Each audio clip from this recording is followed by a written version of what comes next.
Welcome to Unit 4, the home of factoring, which was everybody's favorite unit. Before we started factoring, what we did was FOIL, which is when you were asked to expand and simplify. And FOIL was when you take the first terms and multiply them together. You take the outer terms, multiply them together, the inner terms, and then the last terms. So 2x times 3x is 6x squared. 2x times negative 2 is negative 4x. 5 times negative 3 is 15x.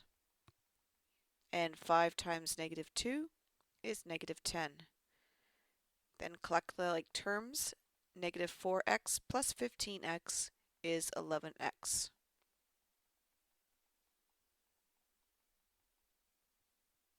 So that's your basic FOIL question. For a question like this, what you want to remember is x minus 2 squared means x minus 2 times x minus 2. So when you have three things to multiply, the 3, this bracket, you want to multiply the brackets first. And then over here you have the negative, the bracket, you're going to multiply the brackets first. And then when you do the multiplication, you have to keep it in brackets. So x times x is x squared. X times 2 is 2x. 3 times x is 3x. 3 times 2 is 6.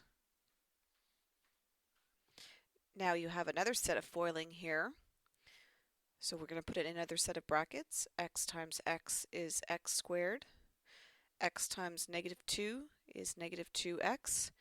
Negative 2 times x is negative 2x. Negative 2 times negative 2 is positive 4. All right, collect your like terms. 2x plus 3x is 5x. Oops.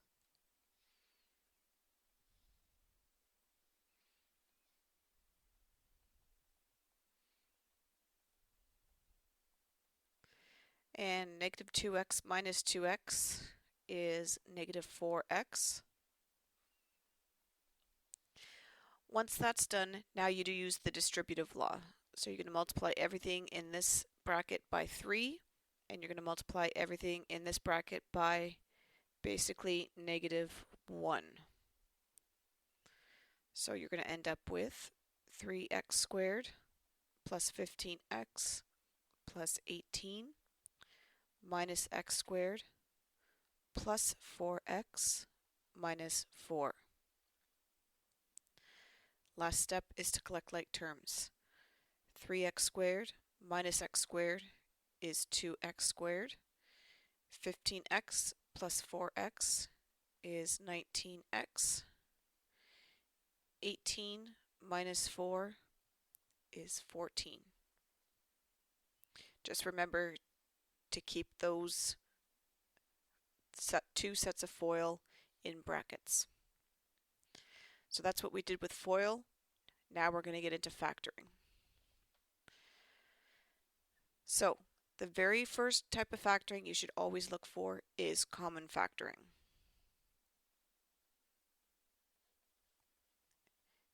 And that's the kind of factoring that most people miss.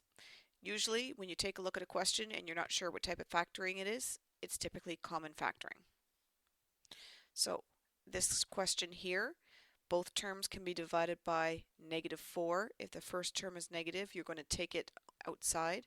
They can both be divided by negative 4, and they can both be divided by x. So your greatest common factor is negative 4x. Then what you're doing is dividing all the terms by negative 4x, and that leaves you with x plus 7. So that is common factoring. This one here, because it's in the form of x squared plus bx plus c. That is a simple trinomial. And that's when you find two numbers that multiply to give you 12, add to give you 7. Those two numbers go straight in the brackets. Those two numbers are -4 and -3.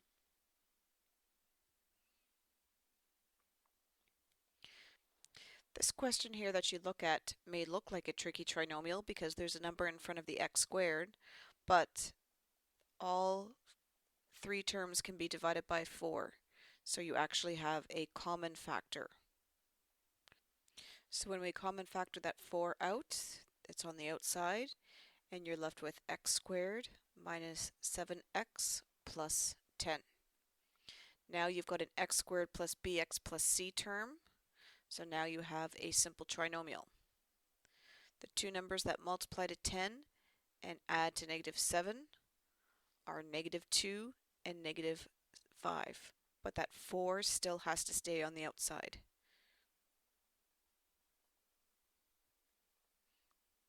And then that's your answer there.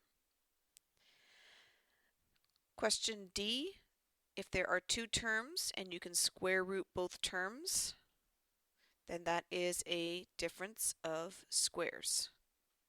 When you factor a difference of squares, you take the square root of each, so the square root of this is 6x, the square root of this is 7, so your first bracket is 6x plus 7, and your second bracket is 6x minus 7.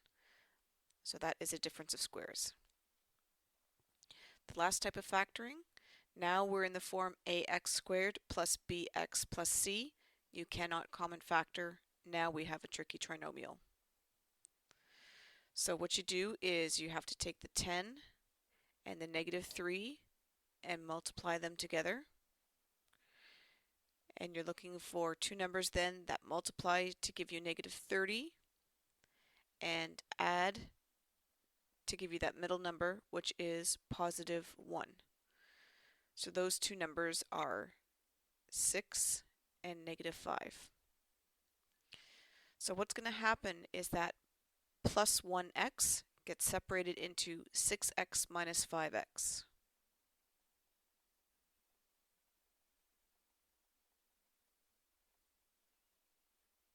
So that 6x minus 5x is where that positive x comes from.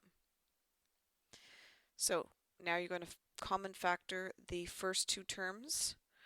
What you can take out of 10x squared minus 6x is 2x, and you are left with 5x minus 3.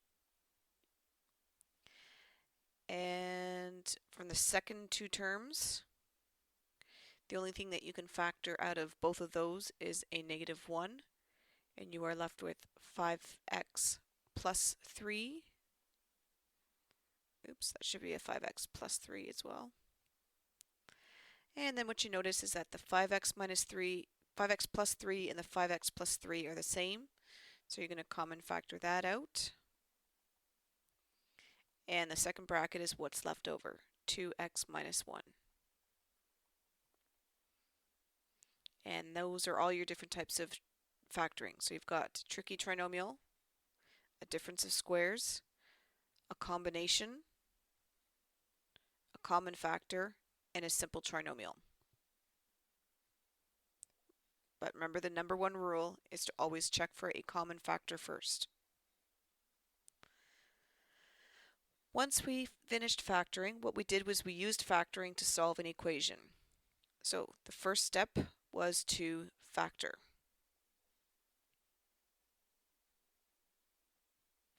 And we found that this was a simple trinomial. So the two numbers that multiply to -12 and add to +4 are +6 and -2. So that becomes x plus 6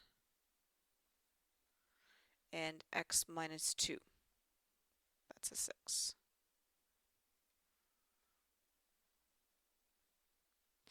Then you let each factor equal 0 and solve for x. So x plus 6 equals 0, Subtract 6 from both sides. X equals negative 6. X minus 2 equals 0. Add 2 to both sides. X equals 2. So there are two answers, two solutions to this equation. So your first step was to factor. Your second step is to find the zeros. For question B, 6x squared plus 4x, that is a common factor because you can divide both terms by 2x. So your common factor is 2x. You are left with 3x plus 2. Set each factor equal to 0. So 2x equals 0. This time this is 2 times x, so what you're going to do is divide both sides by 2. This one is 3x plus 2 equals 0. You're going to subtract 2 from both sides. And then lastly, divide both sides by 3. So there's your two solutions, negative 2/3 and 0. So that was Unit 4. The first part was foiling, second part was factoring, and the third part was getting the zeros after you factor. So if there was any part of this that you didn't understand, please make note of it and ask your teacher about it the next day. Thank you. Bye-bye.